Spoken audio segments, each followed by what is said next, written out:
Magsitayo po ang lahat.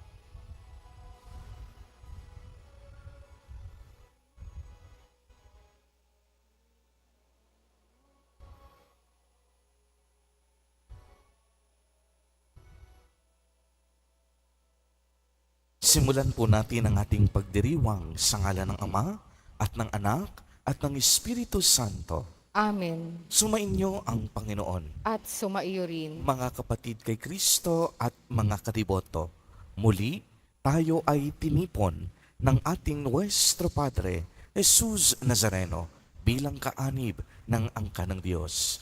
Tinipon niya tayong lahat sapagkat mahal niya tayo. Kaya dumulog po tayo sa ating maawaing Panginoon na nagpapatawad ng lubos.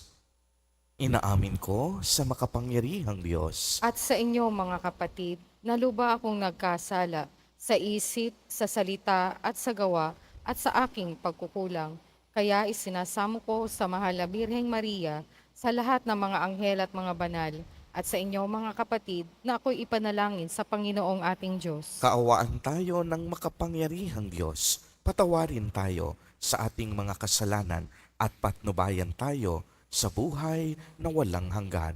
Amen. Panginoon, kaawaan mo kami. Panginoon, kaawaan mo kami. Kristo, kaawaan mo kami. Kristo, kaawaan mo kami. Panginoon, kaawaan mo kami. Panginoon, kaawaan mo kami. Manalangin tayo.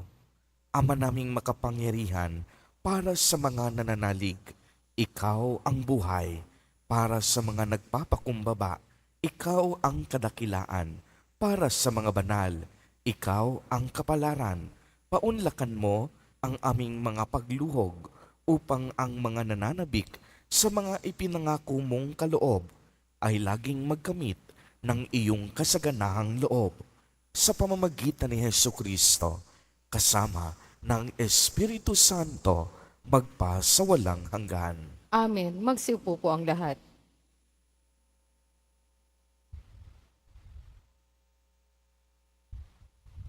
Pagbasa mula sa mga gawa ng mga apostol. Noong mga araw na iyon, lumalago at lumalaganap ang salita ng Diyos. Sina Bernabe at Saulo ay bumalik buhat sa Jerusalem nang maganap na nila ang kanilang tungkulin at isinama si Juan na tinatawag ding Marcos. May mga propeta at mga guro sa simbahan sa Antioquia. Kabilang dito sina Bernabe, Simeon na tinaguriang Negro, Lucio na taga Cirene, Saulo at Manaen, kababata ng tetrarkang si Herodes. Samantalang sila'y nag-aayuno at sumasamba sa Panginoon, sinabi sa kanila ng Espiritu Santo, ibukod ninyo sina Bernabe at Saulo. Sila'y hinirang ko para sa tanging gawaing inilaan ko sa kanila. Pagkatapos nilang mag-ayuno at manalangin, ipinatong nila sa dalawa ang kanilang mga kamay at sila'y pinayaon. Kaya't bumaba sa Seleucia sina Bernabe at Saulo, na sinugo ng Espiritu Santo, at buhat dooy naglayag patungong Chipre. Nang dumating sila sa Salamina, ipinahayag nila ang salita ng Diyos sa mga sinagoga ng mga Hudyo roon. Kasama nila si Juan Marcos bilang katulong. ang salita ng Diyos. Salamat sa Diyos. Naway magpuri sa iyo ang lahat ng mga tao. Naway magpuri sa iyo ang lahat ng mga tao. O Diyos, pagpalain kami't kahabagan, kami, Panginooy, iyong kaawaan, upang sa daigdig mabatid ng lahat ang iyong kalooban at ang pagliligtas. Naway magpuri sa iyo ang lahat ng mga tao. Naway purihin ka ng mga nilikha, pagkat matuwid kang humatol sa madla. Ikaw ang patnubay ng lahat ng bansa. Naway magpuri sa iyo ang lahat ng mga tao. Purihin ka nawa ng lahat ng tao. Purihin ka nila sa lahat ng dako. Ang lahat sa amin iyong pinagpala, naway igalang ka ng lahat ng bansa. Naway magpuri sa iyo ang lahat ng mga tao. Magsitayo po ang lahat.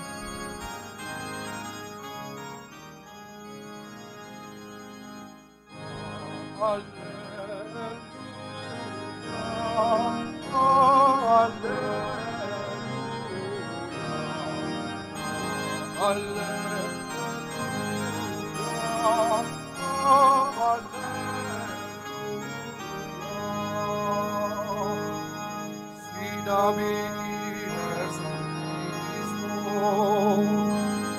ako ang ilaw ng mundo, at buhay ng alagad ko.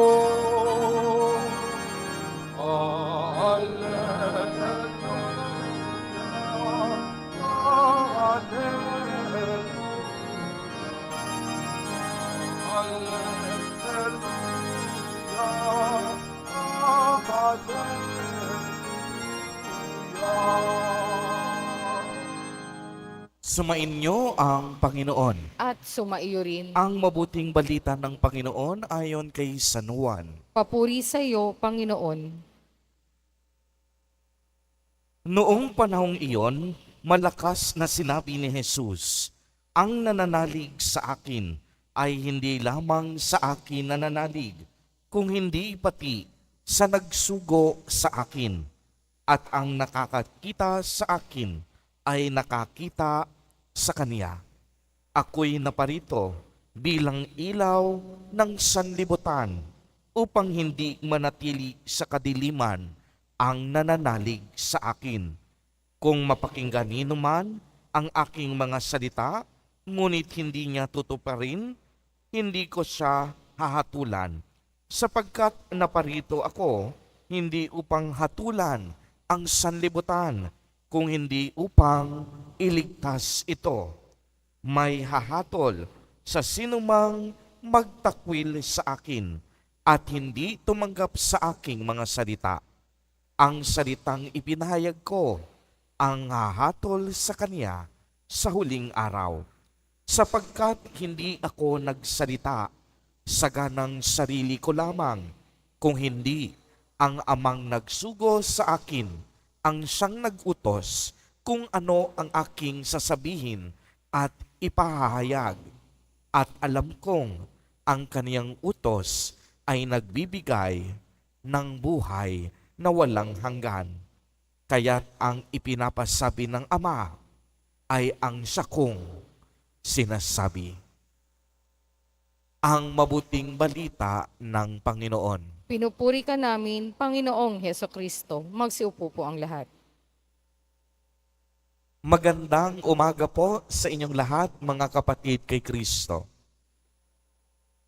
Sa lahat po ng ating mga taga-subaybay sa iba't ibang online platforms at sa lahat ng ating mga kadiboto sa iba't ibang panig ng Pilipinas at maging sa buong mundo kung saan tayo ay naaabot ngayon ng ating live streaming.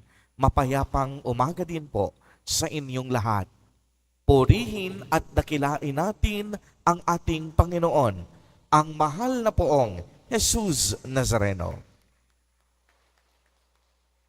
Mga kapatid kay Kristo at mga kadiboto, malugod po namin kayong tinatanggap sa Basilica Minor at Pambansang Dambana ni Jesus Nazareno.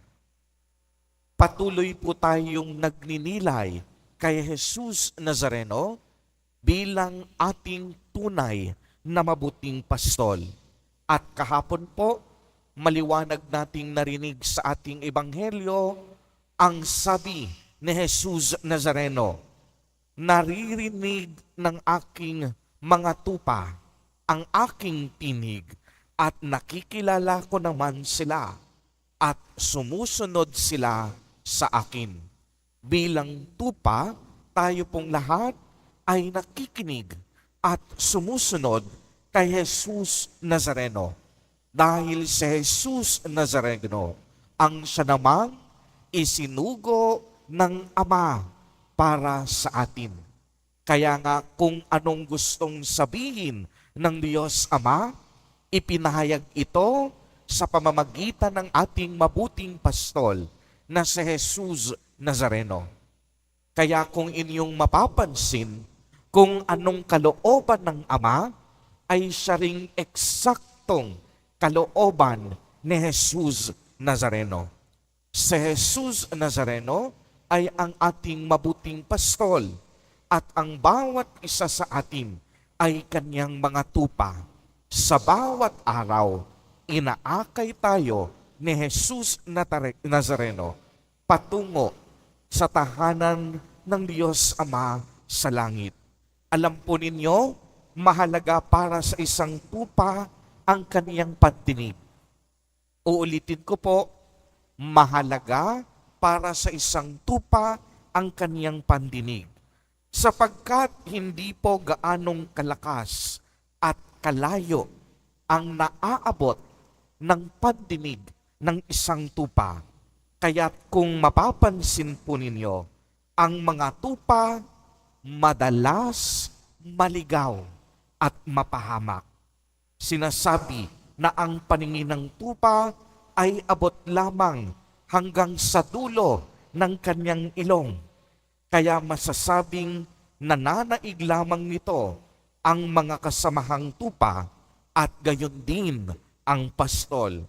Kaya naman, pakinggang mabuti, ang tinig ng pastol ang siyang nagiging gabay ng tupa upang makarating ito sa pastulan at makabalik sa kanyang tahanan. Tayo pong lahat, mabubuting tupa ni Jesus Nazareno. Bakit mabubuti? Sapagkat tayo ay marunong makinig.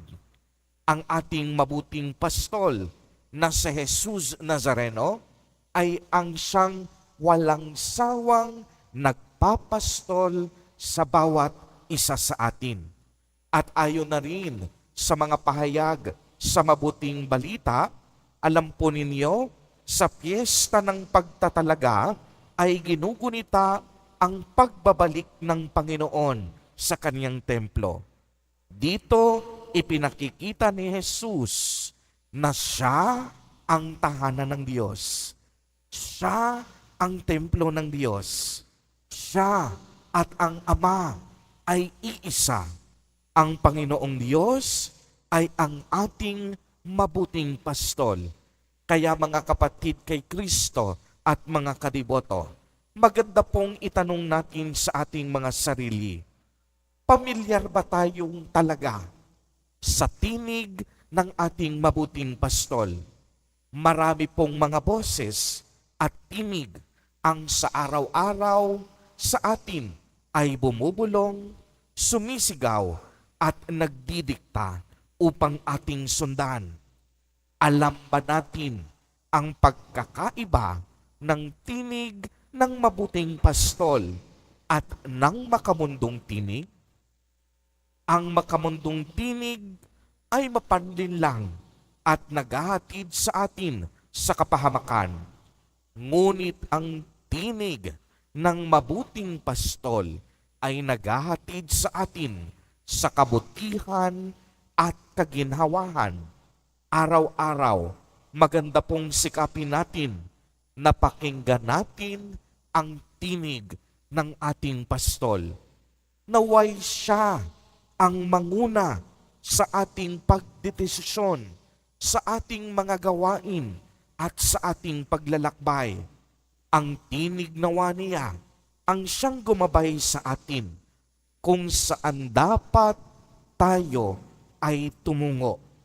Tulad ng mga tupa, kadalasan ay mayroon tayong mahinang pandinig at paningin. Kaya mabalis at madali tayong maligaw. Ngunit kung laging bukas ang ating tenga at ang ating mga mata, at kung alerto tayo sa sinasabi ng mabuting pastol, hinding-hindi tayo mapapahamak at makakasiguro tayo, tiyak yon, makakarating tayo sa mainam na pastulan ng isang buhay na ganap at kasiyasiya. Amen. Purihin at dakilain natin ang ating Panginoon, ang mahal na poong Jesus Nazareno. Magsitayo po ang lahat.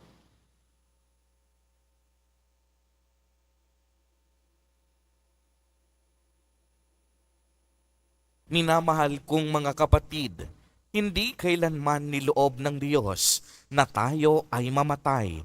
Nilalang niya tayo upang mabuhay, subalit pinili natin ang kamatayan.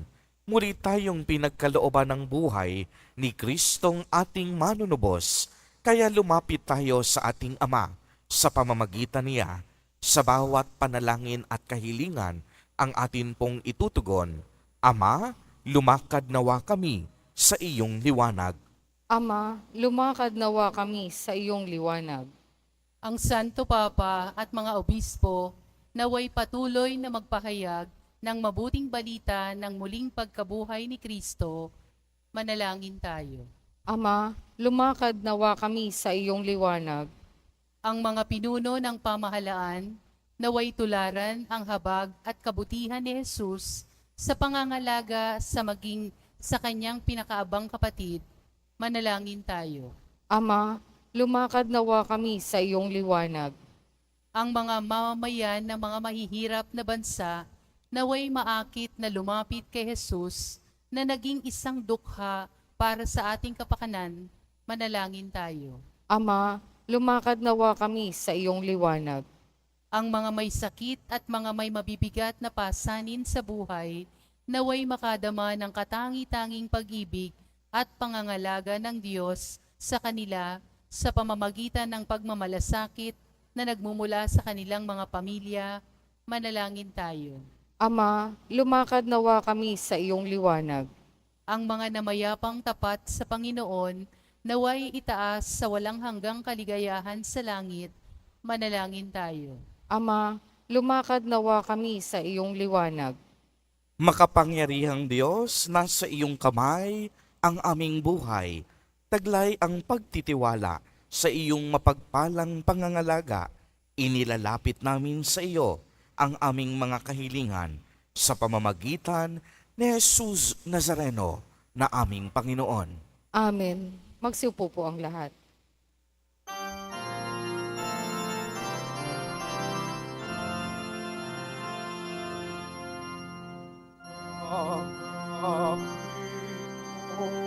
O Panginoon, ang alay ng bayang nagdiriwang, tulungan mong ikay ang alak at tinapay, ang ng pagkabuhay.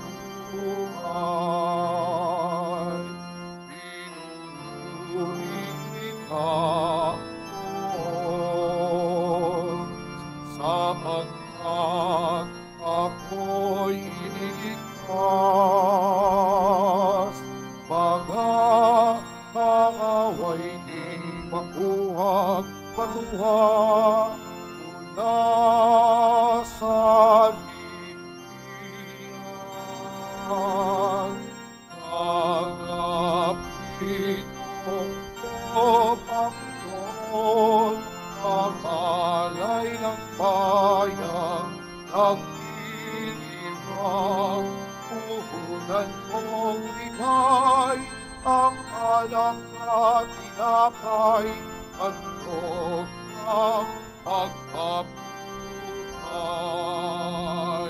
Magsitayo po ang lahat. Manalangin kayo mga kapatid upang ang paghahain natin ay kalugdan ng Diyos amang makapangyarihan. Tanggapin nawa ng Panginoon itong paghahain sa iyong mga kamay, sa kapurihan niya at karangalan, sa ating kapakinabangan at sa buong sambayanan niyang banal. Ama naming lumikha, sa paghahain ng banal na pagpapalitan ng iyong mga kaloob at ng aming alay, kami pinapagsalo mo sa iyong buhay na namumukod tangi at walang kapantay.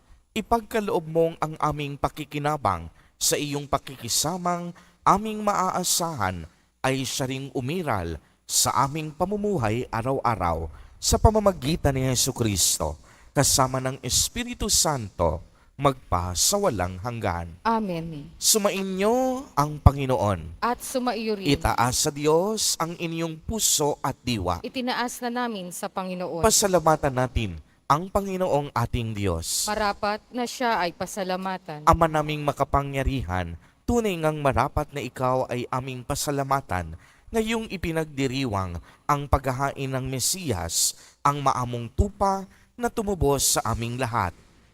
Siya'y talagang maaasahan at ang katapatan niya sa pananagutan ay siyang bumago sa dating pamumuhay sa sangkatauhang namihasa sa pagkasalawahan.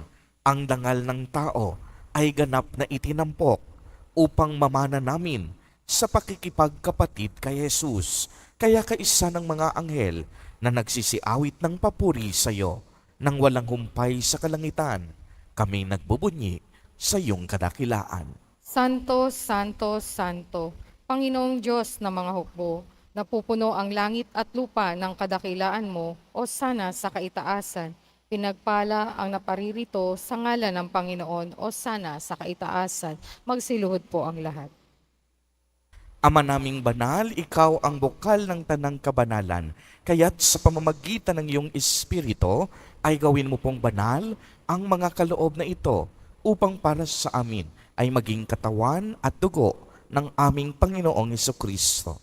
Bago niya pinagtisang kusang loob na maging handog, hinawakan niya ang tinapay, pinasalamatan kaniya, pinagati-hati niya iyon, iniabot sa kaniyang mga alagad at sinabi, "Tanggapin ninyong lahat ito at kanin.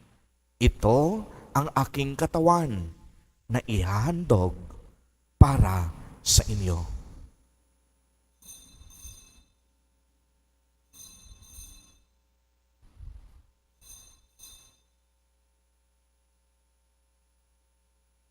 Gayon din naman noong matapos ang hapunan, hinawakan niya ang kalis, muli kanyang pinasalamatan. Iniabot niya ang kalis sa kanyang mga alagad at sinabi, "Tanggapin ninyong lahat ito at inumin. Ito ang kalis ng aking dugo, ng bago at walang hanggang tipan, ang aking dugo na ibubuhos para sa inyo at para sa lahat sa ikapagpapatawad ng mga kasalanan. Gawin ninyo ito sa pag-alaala sa akin."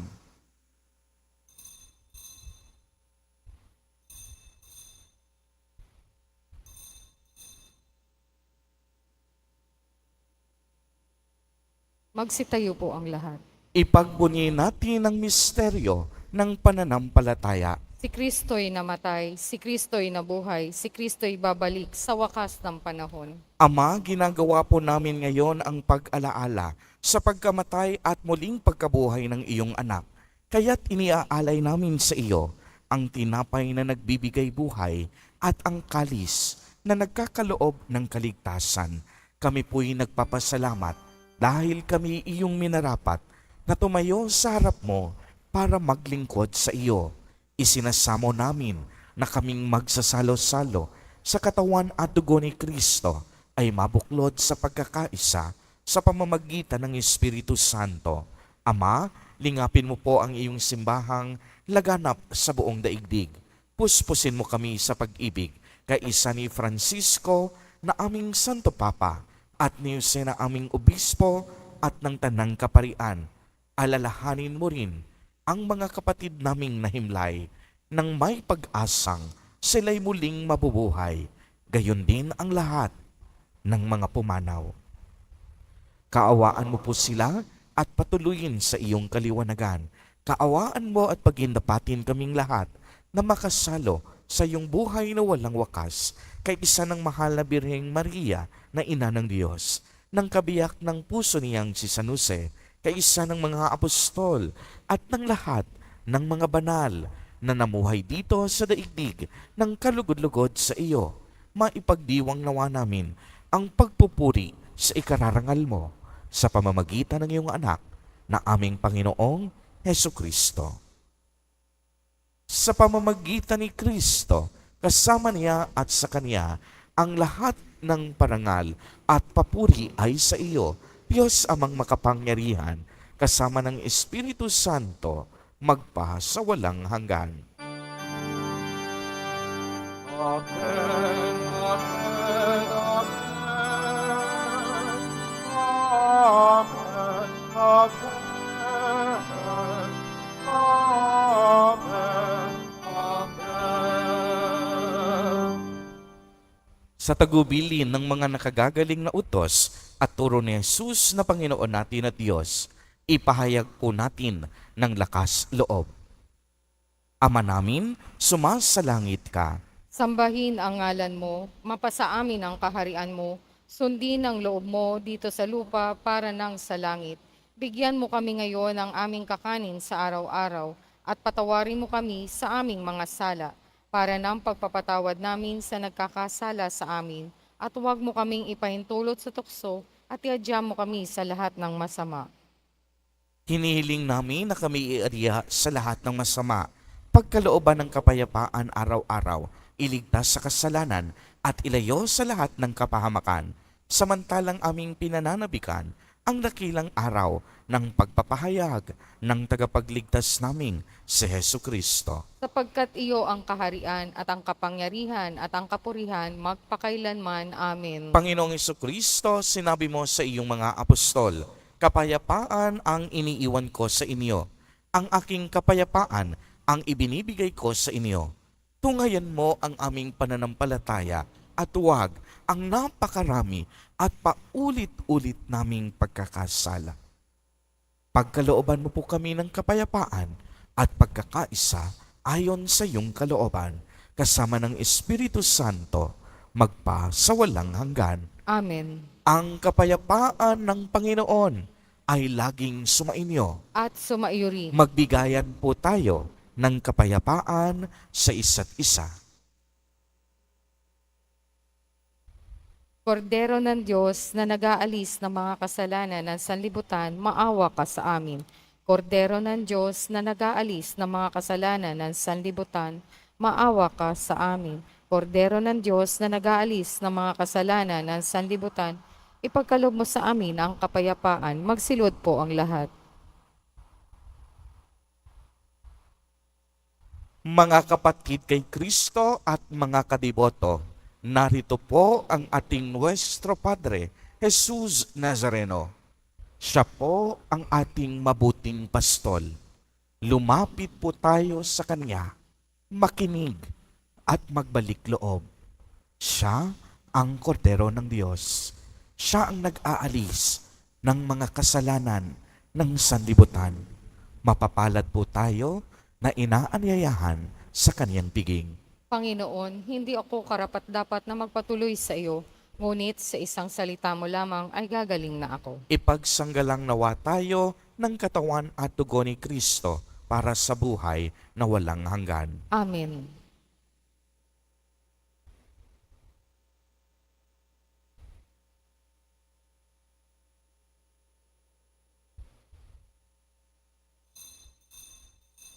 Para sa lahat ng tatanggap ng banal na komunyon, sasagot po tayo ng amen pagkasabi ng pari o ng lay minister ng katawan ni Kristo at isubo agad sa bibig bago umalis sa harapan ng pari o lay minister. Sumunod po tayo.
ako'y walang dapat na ikabahala.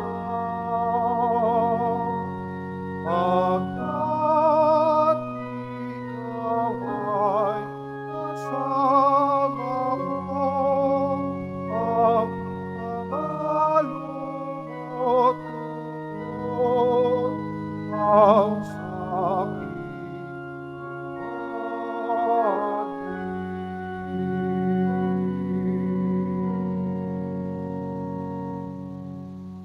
Announcement, inaanyayahan po ang lahat ng mga ministry, organizations at samahan ng ating simbahan at lalo't higit sa mga deboto ng Mahal na Birheng Maria na salubungin ang pagdating ng Mahal na Birhen ng Antipolo dito sa ating simbahan sa darating na April 27, 2024, Sabado. Ang misa ng pagtanggap ay sa ganap na ikasampu ng umaga na pangungunahan ng ating rector na si Reverend Father Rufino Sescon Jr. Mananatili po ang Mahal na Birhen ng Antipolo hanggang Martes, April 30, 2024 at ang misa naman ng pamamaalam ay sa ganap na ika-6 ng gabi na pangungunahan naman ni Most Reverend Ruperto Santos, Obispo ng Antipolo at susundan ito ng alay lakad para sa kapayapaan patungong Antipolo. Makiisa po tayo. Mabibili pa rin po ang ating opisyal na imahe ni Jesus Nazareno. Ang mga ito po ay mabibili lamang sa ating Parish Finance Office. Ang malilikom po na pondo ay gagamitin sa pagsasaayos ng ating Adoration Chapel at Baptistry. Pagkatapos po ng wisa, biwisikan po ang lahat ng banal na tubig. Pinakikiusapan ang lahat na manatili lamang muna sa inyong mga lugar. Tanging sa Quezon Boulevard o sa Plaza San Juan lamang ang labasan ng lahat. Sumunod po tayo. Maraming salamat po sa inyong pagdalaw at pagsisimba sa Basilica Menor at Pambansang Dambana ni Jesus Nazareno. Magsitayo po ang lahat. Manalangin tayo. Ama naming mapagmahal, manatili kang kapiling ng iyong sambayanan na ngayoy pinapakinabang mo sa iyong sariling buhay at gawin mong kami pasulong na makahakbang mula sa dati naming pagkamakasalanan patungo sa pagbabagong nagdudulot ng iyong kabutihan sa pamamagitan ni Jesucristo kasama ng Espiritu Santo magpa sa walang hanggan. Amen. Sumainyo ang Panginoon. At sumaiyo rin. Pagbabasbas, mahal na poong Jesus Nazareno, inihayag mo sa pamamagitan ng krus ang walang maliw na pag-ibig ng Diyos sa sangkatauhan. Pakinggan mo ang kahilingan ng iyong angkan na nagsusumamo sa iyo.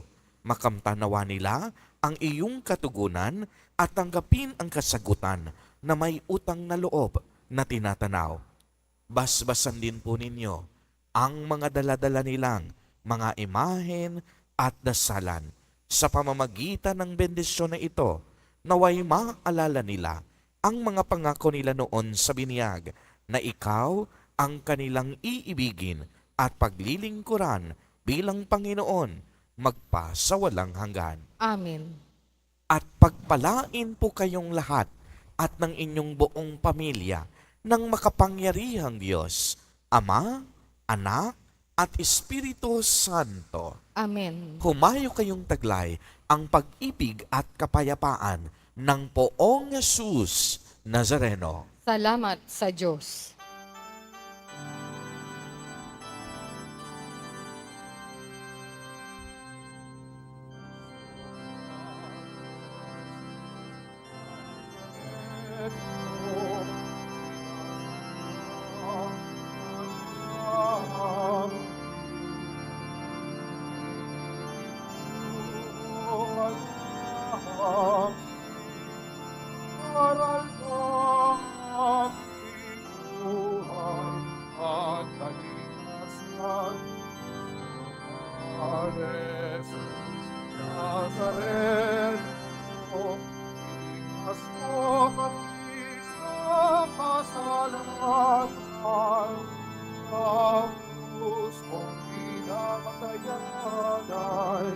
Sa kisat ng ating kaligtasan. dasal.